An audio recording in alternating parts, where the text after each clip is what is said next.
ကဲမီနီဦးဝီ3ဘိန်းကုန်တင်3ဘိန်းဆိုင်ကယ်မန်လေးမျိုးညာဘက်ကျောကတ်မောင်းပါတဲ့စာရွက်လေးနဲ့တစ်တော်ထဲမှာနောင်တော်တယောက်ပြောနေတာတွေ့လိုက်တယ်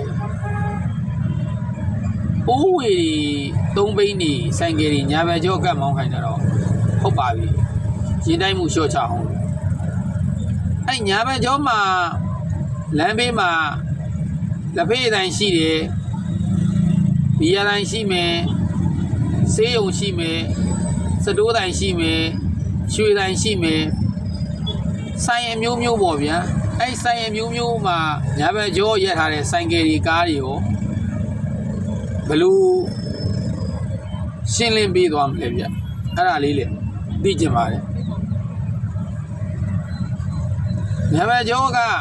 ဆိုင်ကယ်တွေကားတွေပိတ်နေတော့အလေကျောကမောင်းအောင်ပါပဲရင်ကျောက3ကျောတစ်မျိုးလုံးမှာရင်ကျောက3ကျောပေးတာရှိတယ်2ကျောပေးတာရှိတယ်ရင်ကျော3ကျောကတော့အလေကျောကမောင်းလို့ရတယ်ရင်ကျော2ကျောကြလို့ရှိရင်လေအလေကောင်တက်မောင်းအောင်ပါဘာဖြစ်လို့လဲဆိုတော့ညာဘက်ဘေးမှာကျွန်တော်တို့ခုပသိမ်ကြီးကနေသွားလိုက်16လမ်းတန်းလမ်းကျော်တာနဲ့ညာဘက်ဘေးတစ်လျှောက်မှာဈေးတိုင်းနေဒုက္ခတိုင်းနေအကင်းတိုင်းနေဘီယာတိုင်းနေ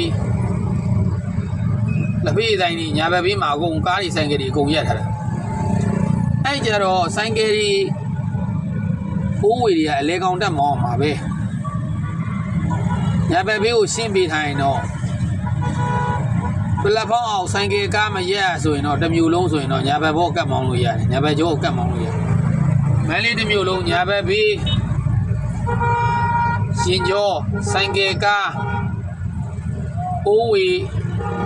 လုံးဝမရက်ရဆိုရင်တော့လက်ဖေးတိုင်းရှိတွေရောဘီယာတိုင်းရှိတွေရောရွှေတိုင်းရှိတွေရောစတိုးတိုင်းရှိတွေရောပေါ့ဗျာကုမ္ပဏီရှိတွေရောဆိုရင်တော့အဲ့ဒါဆိုရင်တော့ညာဘက်ကျောကိုအကုန်ကတ်မောင်းလို့အဆင်ပြေပါတယ်ဗျ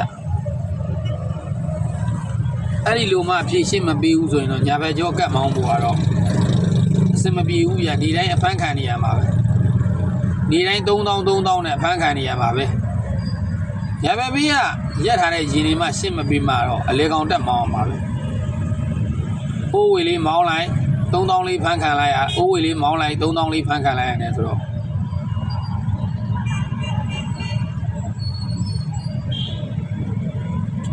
အဲ့ဒါလေးလာပြောပြတာပါ